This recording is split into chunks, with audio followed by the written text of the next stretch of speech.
Hello everybody and welcome to another episode of This Week in Philadelphia Sports, where, as you might have guessed it, we go over everything that's happened this week in Philadelphia sports. Again, if you are new to the channel, it will be amazing if you could hit that subscribe button. I went on Pro YouTube Focus, okay, and it told me that 50% of you watching this right now aren't subscribed, and that's heartbreaking. So I'm going to go and listen to Taylor Swift's Folklore and cry a little bit, unless you hit that subscribe button, okay? Join the PSN community. We've got a Discord server down below. There's plenty of reasons to talk football right now, so just get involved. Let's have some fun this summer. And talking of summer, what a vibe it is. Training camp is finally back. We have almost got Eagles football. Like, yes, there is no preseason, but we finally are one step closer to seeing images of Carson Wentz in a red jersey once again. And of course, those roster battles are a few moments away from taking place down at the NovaCare complex. While we're discussing the NovaCare complex, though, Carson Wentz arrived there today and, well, he looked more like Brock Lesnar.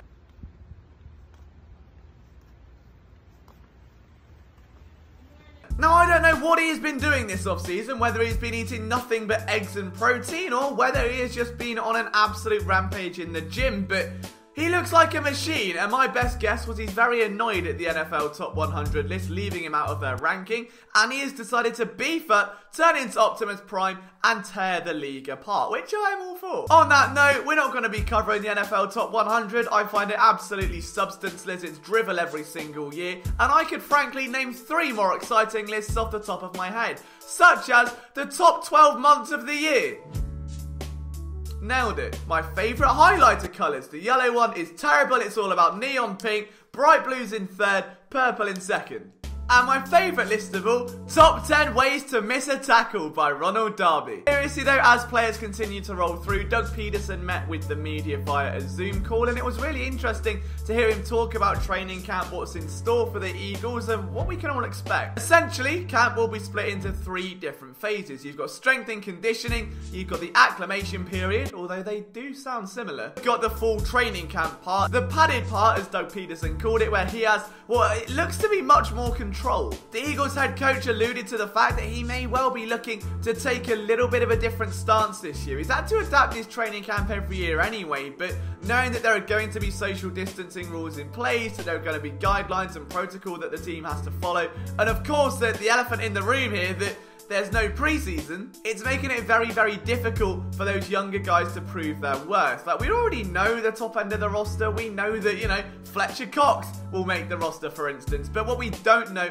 are how the guys behind them are going to shake out. That's where preseason was so valuable. So Pederson's suggestion was that he's going to hold more scrimmages just for those players, or for those players against the starters, to see how they gel, to see who stands out. And I'm all for that. Pederson has always vowed to have those padded practices, to have full hitting, which not many teams do. A lot of teams don't like sustaining injuries in camp. And I feel like if Pederson doesn't hit a press conference by saying he's day-to-day or trending in the right direction, it doesn't sit right with him, so he has to make up for it by just injecting a little bit of chaos into training camp. But seriously, it is a really good idea, and we know already that the roster has been trimmed a little bit from 90 down to 82. It should come down to 80 by tomorrow. Matt Leo, the defensive end out of Australia, won't count against that because he's part of the NFL's International Pathway Program, which I'm just saying, if they're looking for a 6'3" rangy young athlete with a 38-inch wingspan, they can just hit me up, boys, alright? I mean, at least I'll be better than Ronald. We're not making the joke again. We've done it once. Among those cuts was Desean Hall, who I spoke about yesterday. A heartbreak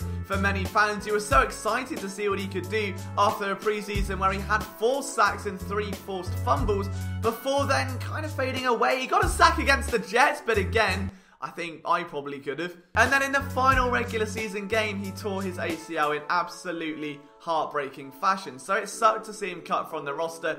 And I do want to hold my hands up. Alright, yesterday's video, yes, the audio sucked. It was because I was trying to get it up quickly because it was news and I rushed it. But one player I failed to mention was Joe Ostman, someone that is also recovering from a torn ACL and is going to face quite the tenacious mountain just to make the back end of that roster. Now, the Eagles do really, really like Ostman. Like, really like Osman. The problem is staying healthy, and then when he's got those opportunities, being able to make the most of them. So hopefully luck swings back in his favour this time by, but it will be interesting to see. I would love to see Joe Osman break out, but we're going to save that bit for a video this week. We're going to talk about my 5 bold predictions for training camp, my 5 underdogs to watch, plenty of training camp content coming your way over the course of the next 7 days. But I did want to end this part of the segment on something that Doug Pederson said earlier today, which is that he may have to have a rotation in place of coaches. So if they lose a coach at any point, they've got someone to stand in. If they lose a quarterback at any point, they have someone to stand in. The next man up mentality has somewhat defined Philadelphia over the last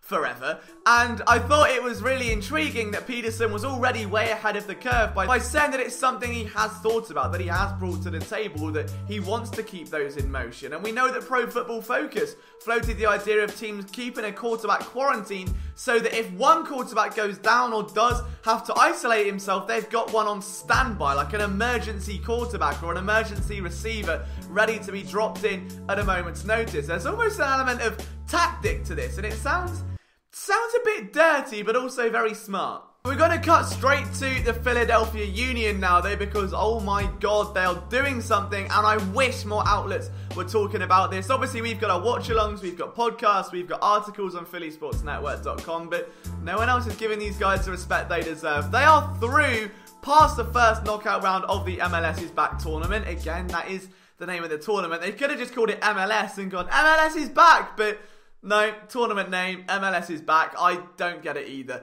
But seriously, this is a very big week for the Union. They'll face Sporting Kansas City in the next round.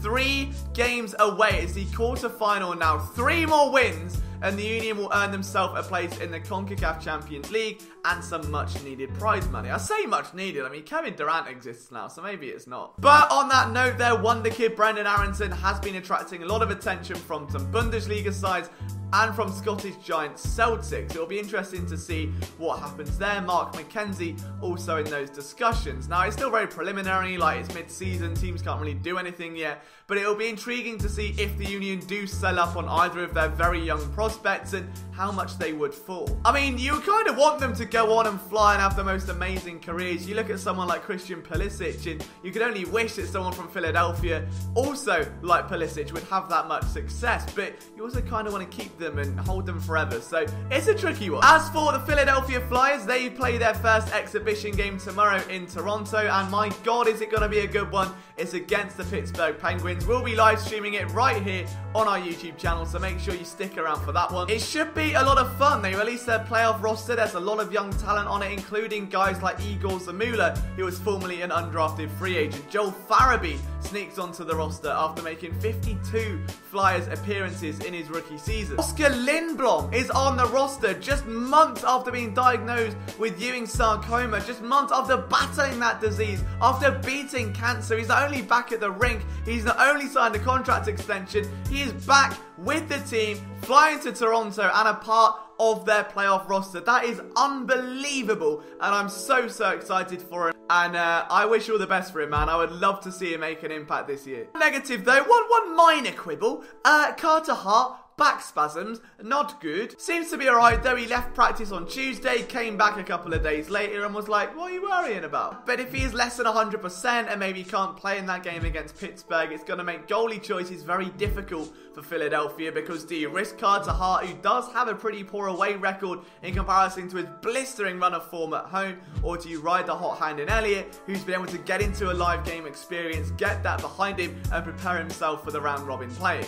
Well, those problems are a lot less stressful than what's going on with the Phillies right now, because my god, the season opener was terrible in all ways apart from Didi's debut, which was not dreadful. They're off to a 1-2 start after the Miami Marlins absolutely spanked them, and then there was a mild coronavirus outbreak and the Phillies need testing, and then the game against the Yankees is on hold, and I mean, only the MLB could look at every other sport in a bubble right now where they're quarantining players and doing the right thing and go, nah lads, commercial travel, screw it, just get them on planes, get them on boats, get them on buses, however they need to. We want it in our stadiums, we need the revenue. Just really poor management, and I'm praying the NFL doesn't go a similar way. It's looking like it's going to at the moment, but for the love of God, I hope there's a bubble. Joe Girardi seemed to pick up exactly where Kapler left off when it came to bizarre coaching decisions and bringing odd pitchers in, and that went well. Adam Astley had a 4-hit game, and that was nice, but they lost 11-6, and that sucked. I guess the silver lining is that Aaron Judge won't be able to tear them a new one for about a week. And finally on to the Sixers and their scrimmage games right now. There's been a lot of intriguing points to take from there, but more importantly than anything else, Ben Simmons is hitting 3-pointers. I mean, by pointers, I mean 1. But look, beggars can't be choosers. This is what fans have been prying for years now, and to finally see Ben Simmons go out there with confidence, hitting from range, adds a totally new element to his game. Whether or not he's consistent doesn't matter. It's the fact that teams now have to account for the fact that he could pull up and shoot, could be a threat from range, and that's going to dramatically change the way the Sixers can approach their game. Also, Al Horford didn't appear to be that bad, and that is a very weird sentence to say. And Matisse Thybulle still might be the most wholesome man on the entire planet after running away from the rail cam and uploading some very wholesome vlogs. You just love to see it. Could well be a star in the making. He's had one hell of a rookie season, and his impact on the defensive side of the floor will be absolutely pivotal come that first game against the Pacers on the 1st of August. And that, guys, just about does it from us here for another week of This Week in Philadelphia Sports. If you like the video, just hit that thumbs up, leave your comments down below. From myself, Liam Jenkins, we'll see you soon.